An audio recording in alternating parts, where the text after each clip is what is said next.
Samedi Romanoff, c'est tous les samedis sur Europe 1, 11h midi et demi. Ce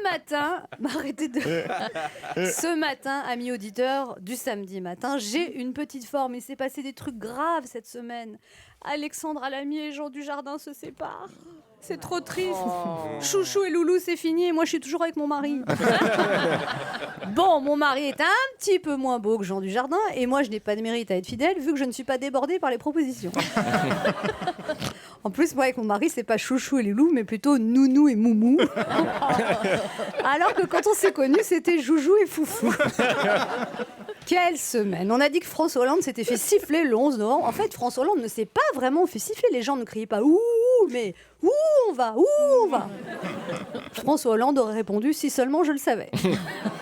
Puis alors, je voudrais signaler la disparition de 18 millions de personnes dans une indifférence générale.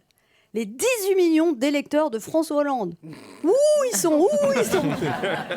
Dans les cafés, dans les bureaux, chez des amis, tu discutes, mais plus personne n'a voté Hollande. Tiens, dans le public, qui a voté François Hollande? Moi. 1, 2, 3, 4, 5, 6, 7, 8. Ouais, c'est ça. On est sur Europe 1 en même temps. 8 personnes sur 40, bien sûr. Europe 1 n'est pas représentatif, il faut le savoir. C'est ça, il y aurait eu 18 millions d'électeurs et seulement 6 dans ce studio. François Hollande n'est plus qu'à 15% d'opinion favorable, il va bientôt finir comme le yaourt à 0%.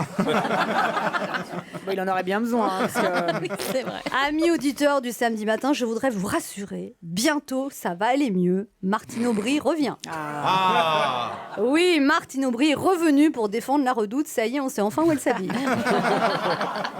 Il paraît que Martine Aubry serait pressentie pour être Premier ministre. Pressentie, les journalistes annoncent ça comme si c'était une chance. Moi, si on me pressentait comme Premier ministre, en ce moment, j'aurais plutôt comme un mauvais pressentiment.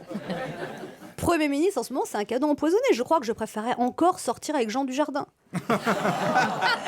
Et pourtant, là non plus, je ne suis pas pressentie.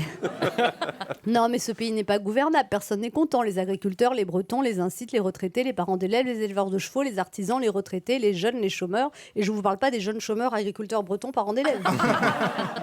Mais on s'y perd, hein. Moi je m'y perds entre les pigeons, les poussins auto-entrepreneurs, les dindons de l'école, les moutons chez les indépendants, les tontus des PME, les cigognes sages-femmes, les bonnets rouges, les bonnets verts, les bonnets noirs, les bonnets oranges.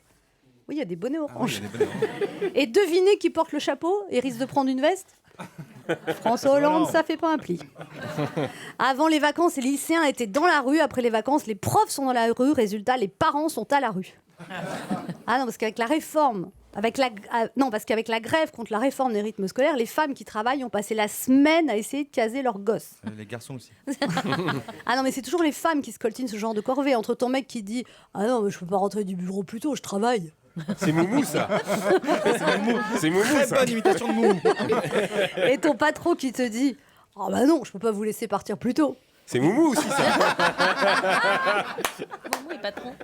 Je suis pas très douée en voix d'homme. Moi On non l'a plus. bien reconnu, hein. Attends, je vais refaire le patron. Alors, non, mais entre ton mec qui te dit « Ah non, je peux pas rentrer du bureau plus tôt, je travaille, moi ». Et ton patron qui te dit « Ah bah non, je peux pas vous laisser partir plus tôt Ah. ». Je connais beaucoup de femmes cette semaine qui ont frôlé la crise de nerfs. Des femmes qui ont été contraintes et forcées de renouer avec leur mère. Allô, maman, ça va? Oui, je sais, ça fait 6 mois qu'on s'est pas appelé. Ah, tant que ça. Tu fais quoi demain? Tu vas manifester? Prends-moi les enfants, sinon je suis dans la merde.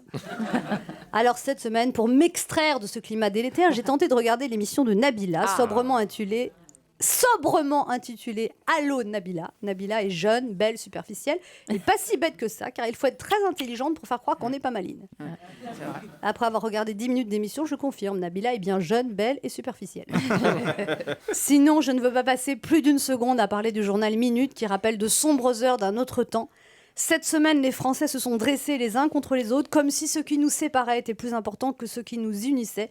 Mais moi, je crois juste, comme ce grand penseur du XXe siècle, Jean-Jacques Goldman, que nos différences sont autant de chances. Samedi Romanoff, c'est tous les samedis sur Europe 1, 11h midi